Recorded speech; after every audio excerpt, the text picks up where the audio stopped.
جس کو قرآن پڑھنا نہیں آتا اس کو امامت کا کوئی حق نہیں. اگر وہ اس کے باوجود امامت کرتا ہے وہ مجرم ہے.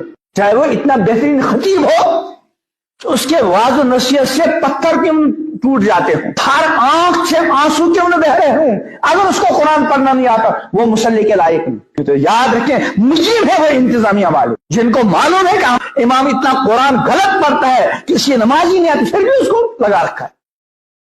وہ تو بازی امام بھی جا رہے ایسے ہوتے ہیں, یہ تو مدرسوں کی برکت ہے.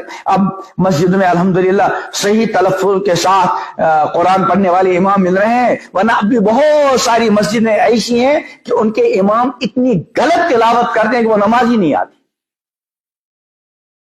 اور یاد رکھیں جب امام منتخب کرنا ہو مسجد انتظامیہ کی ذمہ داریوں میں سے,